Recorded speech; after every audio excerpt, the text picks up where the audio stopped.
Il se définit comme un nostalgique heureux et regrette une époque que les moins de 20 ans ne connaîtront jamais. Celle où l'on s'amusait des vaches qui regardaient les trains passer.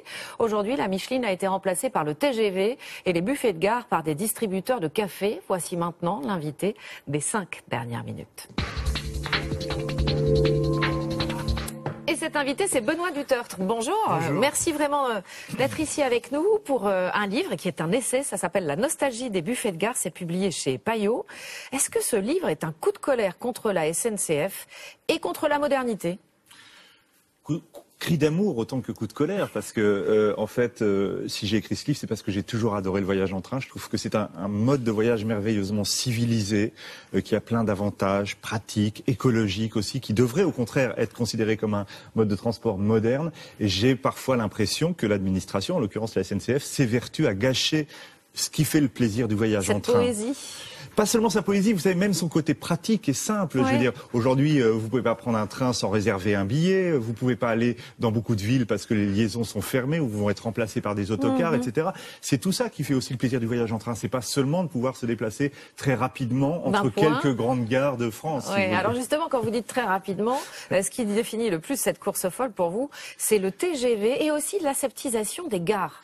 Alors, le TGV, soyons clairs, je suis pas un nostalgique buté. J'adore certains voyages en TGV, c'est pratique, c'est rapide, c'est confortable. Surtout quand on peut se payer un billet en première ou quand on arrive à en dénicher un sur Internet. C'est pas toujours si bien que ça de l'autre côté.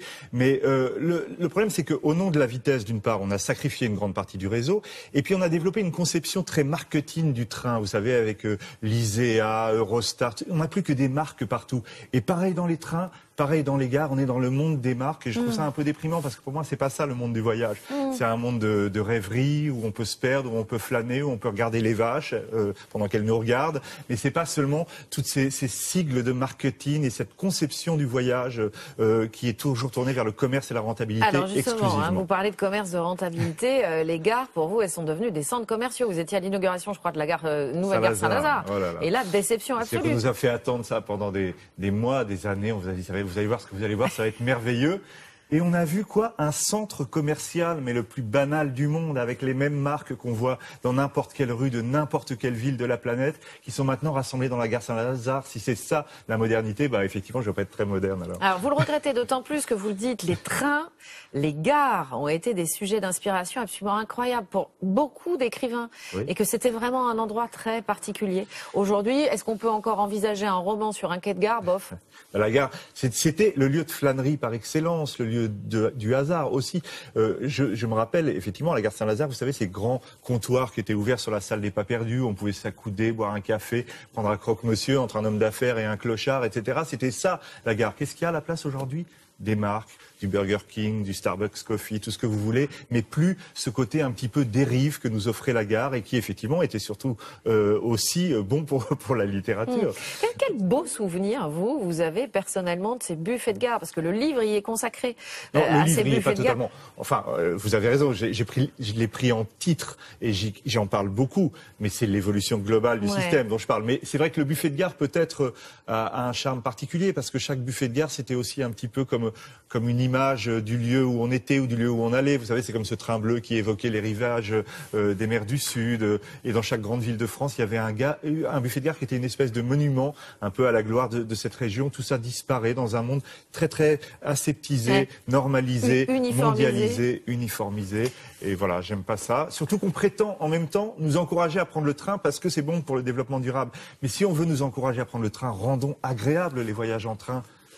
Est-ce que derrière ce livre, il faut comprendre que c'est aussi l'époque que vous fustigez, c'est-à-dire ce côté normalisation entre guillemets, uniformisation entre guillemets, qui touche bien sûr les trains, mais pas seulement. Qui touche tout. Et c'est aussi, je parle beaucoup de la question du service public. C'est-à-dire, moi, j'ai grandi dans les 30 Glorieuses à un moment où on avait l'impression que, voilà, il fallait que les choses qui coûtent de l'argent dans la société permettent de payer soient payées par celles qui en rapportaient, etc. Aujourd'hui, on a l'impression que toute activité doit être rentable ou disparaître, que ce soit dans les hôpitaux, dans les trains et dans tout ce qu'on veut.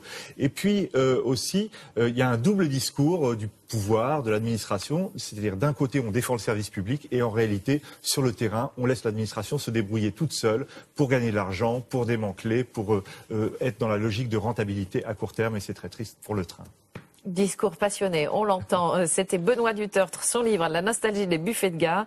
C'est édité chez Payot. Merci infiniment d'être venu sur notre plateau.